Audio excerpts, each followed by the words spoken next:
The year was 1865, and the frontier stretched wide beneath a sky that seemed endless.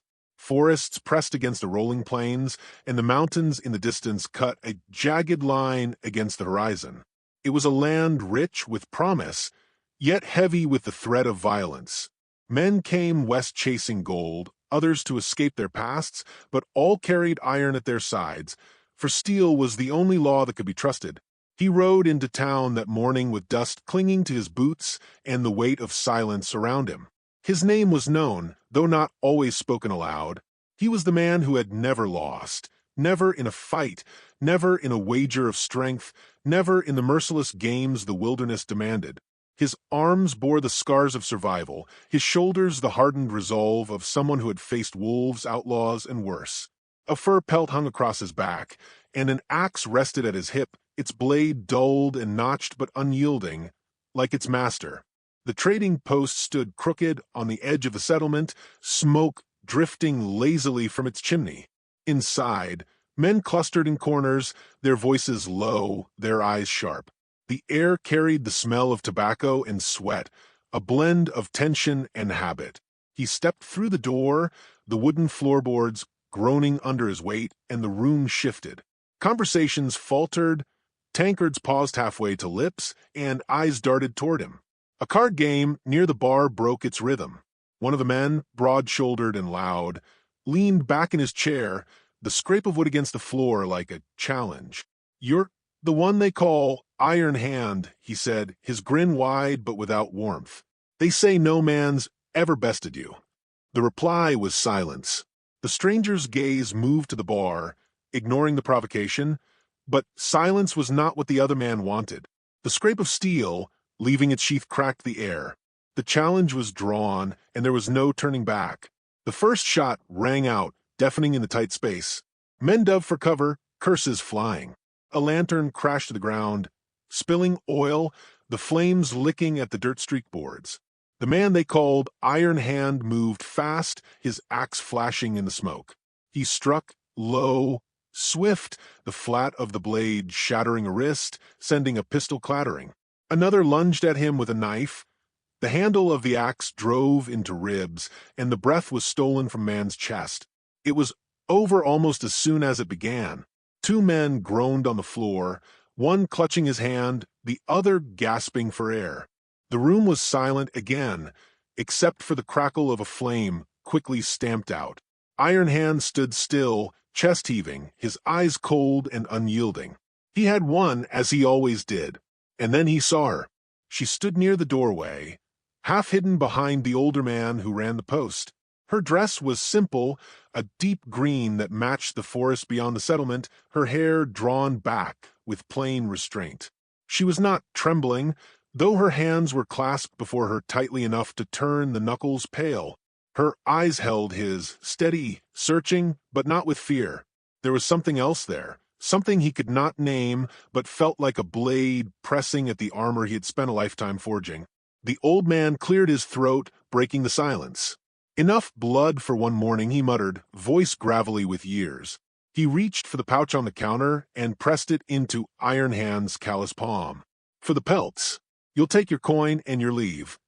Iron Hand closed his hand around the pouch, but his gaze lingered on the young woman. Her eyes dipped, then turned away. Yet, in that moment something had shifted. The man who had never lost felt, for the first time, a weight he could not lift, a battle he had no weapon to fight. Outside, the sun had climbed higher, burning the mist from fields. He stood near his horse, the pouch heavy at his side, but his thoughts were not on the coin nor the fight he had just ended. He could still see her, the calm strength in her posture, the quiet fire in her eyes. It unsettled him more than the flash of a drawn pistol ever could. The settlement carried on as though nothing had changed. Men returned to their games, the hammer of a blacksmith rang steady from across the yard, and children darted between cabins with shrieks of laughter. Yet for him, the air felt different, charged with something he could not explain. He had come to this place only for trade, to move on as he always did, but now his steps faltered. He turned back, if only for another glimpse. The door of the trading post swung open, and she stepped out, her arms filled with a bundle of cloth. She moved with purpose, but when her eyes lifted and caught him watching, she paused. The air between them held a silence louder than gunfire. He wanted to speak, to demand nothing and yet ask everything, but the words did not come. He only nodded once, a gesture of respect, and she returned it before walking on. He tightened the strap across his chest, climbed into the saddle, and rode out of town, yet his mind was no longer his own. He had faced beasts, storms, and men who killed without hesitation, and he had prevailed. But now, for the first time, he wondered if there was something out there against which his strength meant nothing. The mountains loomed ahead, shadows deepening in their valleys, and the road stretched uncertain into the wild. He urged his horse forward, but the silence pressed in, heavy with questions he had no answer for. The man who had never lost carried with him a sense of defeat he could not name, and though the trail led onward, part of him remained behind, standing in that trading post doorway, staring into the eyes of the woman who had unsettled his unbroken will. He had won every fight that steel and sinew could endure, but this was no fight of strength, no duel of weapons. This was something else, something far more dangerous. And though he rode on into the wilderness, the truth clung to him like a shadow. He was already caught in a battle he did not know how to win. The weeks that followed carried him further into the wild, yet her face lingered in every shadow, her eyes haunting him more than any memory of bloodshed. The mountains loomed, the rivers roared, and the nights grew cold, but no battle with nature could silence the thought. When fate dealt its hand again, it was at the edge of the forest, 2 days' ride from the settlement. He came upon a wagon stalled in the mud, its wheel broken, the oxen restless and lowing. A handful of supplies lay scattered, the marks of a hurried struggle stamped into the ground. And there she was, kneeling beside the wheel, her dress stained with earth, her hair loosened by the wind. Her guardian, the old man from the post, struggled to lift the broken spoke, his hands trembling with age. Iron hands swung down from his horse, his boots sinking into the muck. "You'll not fix it that way," he said, his voice low, steady. She turned, startled at first, then composed, her gaze holding his with that same quiet strength he remembered. "We have little choice," she replied. "The river crossing is ahead, and we can't stay exposed here." He studied the tracks in the dirt, too many feet, too hurried. "You've been watched," he said. "Maybe more than watched?" The old man straightened, his face grim. "Outlaws," he muttered. "They've been trailing travelers for weeks now. We thought to pass before they caught wind of us." Iron Hand moved to the wagon without another word, lifting the wheel with a grunt of force that belied the simplicity of the act. His axe worked swiftly, shaving wood, refitting the spoke. She watched him, her hands still clutching the bundle of supplies, her lips pressed tight.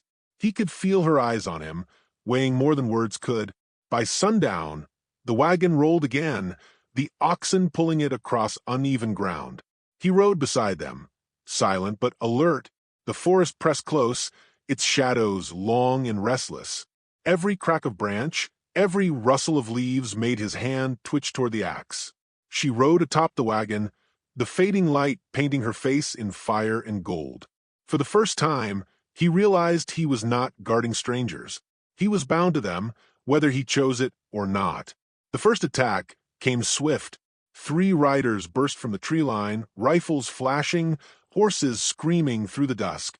Iron Hand's axe was in his hand before thought, its blade catching the last of the sun as he swung upward, unseating the first man with a brutal strike. A shot ripped past his shoulder, the heat of it grazing his skin. He wheeled his horse, crashing into the second rider, dragging him down in a tangle of limbs and fury. The third fled into the trees, gunfire chasing his retreat. The silence afterward was heavy, broken only by the oxen's ragged breaths and the creak of the wagon wheels. The old man stared at him, both grateful and wary, while she clutched the sideboard, her knuckles pale. "You saved us," she said, her voice quiet, steady. Yet her eyes did not hold gratitude alone. They searched him, questioning, as if unsure whether the man who fought like a beast could ever lay down the blade. They camped by the river that night, the water rushing black beneath the stars. Iron Hand sat apart from the fire, sharpening the edge of his axe, the scrape of stone against steel echoing through the dark. The old man dozed near the flames, while she tended the kettle, her movements careful, deliberate. After a long silence, she spoke. "You fight as though it's the only thing you know." He looked up, the firelight catching the hard lines of his face. "It's the only thing that's kept me alive. And what has it cost you?" Her voice was gentle, but the question struck like an arrow. He had no answer. He only looked away, the scrape of stone resuming, harsher now. Days blurred into struggle. They crossed rivers where the current nearly dragged the oxen under. They scaled ridges where wheels splintered and ropes snapped. Once a grizzly tore into their path, its roar splitting the air. Iron Hand met it with nothing but his axe, the fight savage, brutal, the ground slick with blood before the beast lay still. Each time he prevailed. Each time she watched, her eyes darkening, not with fear of what lurked beyond the firelight, but with fear of the man who fought it. One evening, rain pounding the earth, they took shelter beneath a rocky overhang. She sat close to the fire, her dress clinging to her skin, her hair damp against her cheeks. The old man slept again, his body weakened by the strain of travel. Iron Hand crouched nearby, his gaze fixed on the flames, yet he felt her eyes upon him. "You cannot fight everything," she said softly. His jaw tightened. "If I don't, who will? Sometimes strength is not what's needed." Her voice trembled now, though not from fear. "Sometimes it is the gentleness you withhold."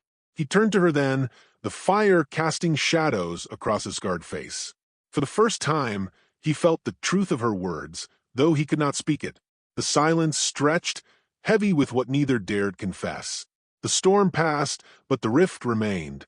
She began to draw away, her words fewer, her eyes distant. He noticed the way she lingered near her guardian, the way her shoulders stiffened whenever his axe left its sheath. He had saved her life more times than he could count, yet with each victory he saw her trust slip further. The breaking point came at dawn. They stumbled into a narrow pass where the outlaws had laid their snare. Gunfire erupted from the cliffs, bullets whistling through the air. Iron Hand charged headlong, cutting down two before the smoke cleared. He dragged her to cover, shielding her body with his own, the fury in his strikes unmatched. When it was done, the ground was littered with the dead, the air thick with the stench of powder. She pushed him away, her eyes blazing, tears streaking through the grime on her cheeks. "Is this all you are?" she cried. "A man who leaves nothing but blood in his wake?" The words cut deeper than any blade. He stood frozen, his chest heaving, his axe dripping red. She turned from him, gathering her things, her movements sharp, determined. The old man looked between them, his face weary, resigned. "She's right," he said quietly. "Strength alone cannot carry a soul." Iron Hand felt the weight of every scar, every victory pressing down upon him. For the first time, his hands trembled on the haft of the axe. As they moved on, the silence was unbearable. She did not look at him, did not speak. He had won every battle the frontier had thrown at him, but he could feel her slipping away, step by step, mile by mile. And in that silence, harsher than gunfire, colder than winter's breath, he began to understand the truth. This was the fight he could not win. Dawn broke over the plains, pale light stretching long shadows across the land. The wagon tracks had grown faint, washed by rain and muddied by time, yet he followed them with the relentlessness of a wolf on the scent.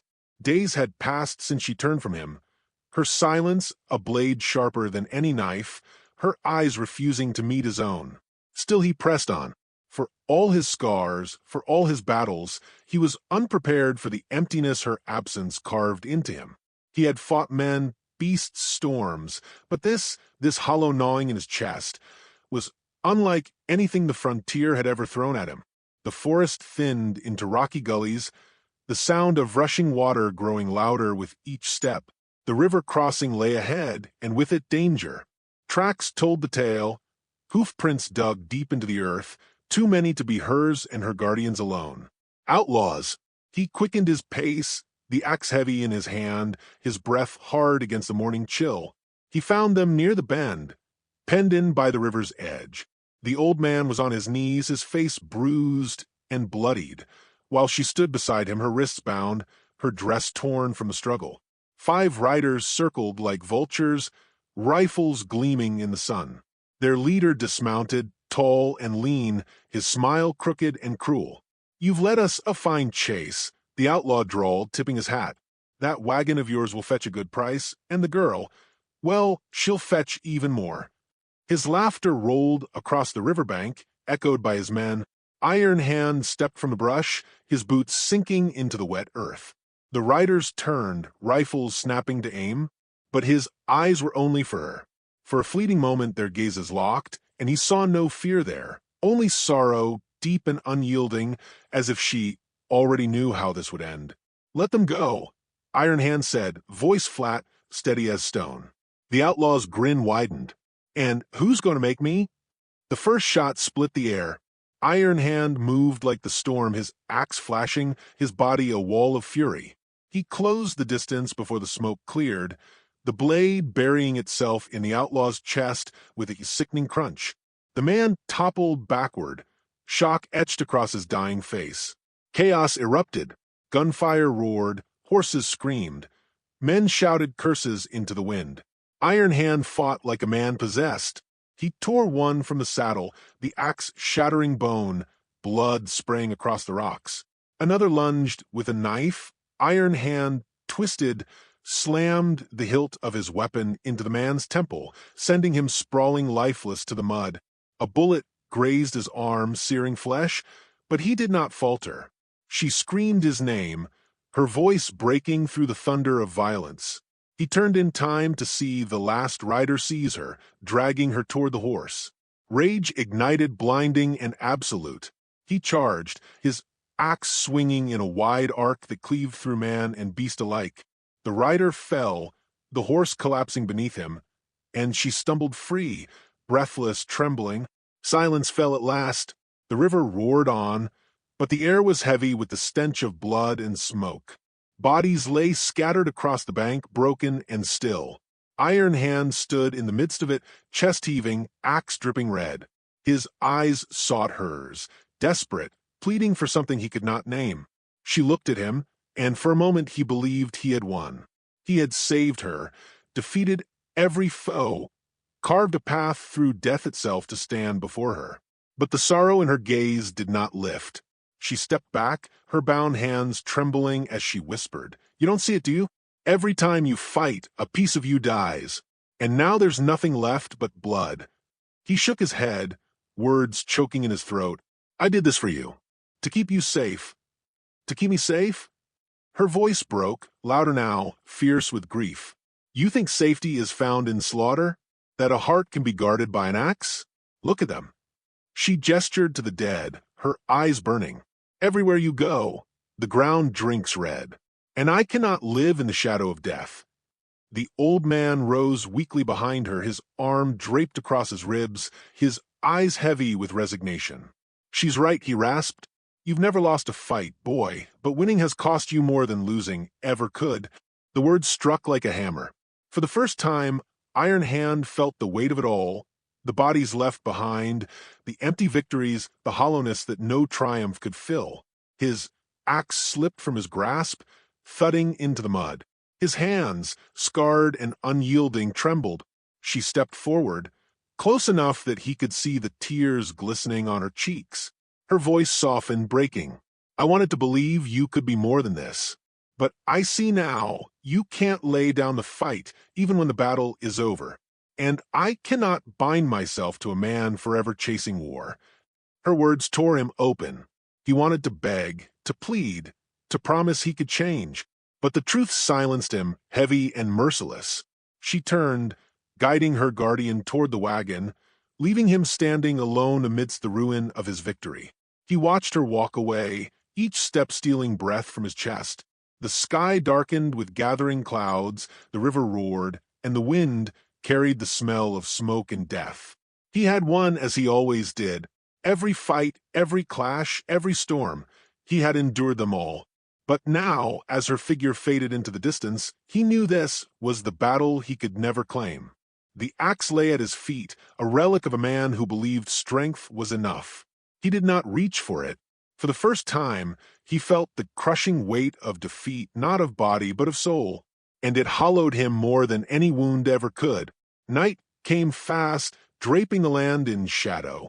He stood alone by the river, the cries of ravens circling overhead. In the silence, his mind replayed her words, each one carving deeper than any blade. He had fought the world and won, but in winning he had lost what mattered most. The narrator's voice rose from the dark, low and reflective, as if speaking from the marrow of the land itself. So, what do we take from this tale? Maybe it's this: the frontier wasn't just a place of steel and gunpowder, but a proving ground of the heart. Strength can carve a path through death, but it cannot bind love, nor heal what the blade has broken. The river rolled on, indifferent, carrying the last echoes of battle downstream.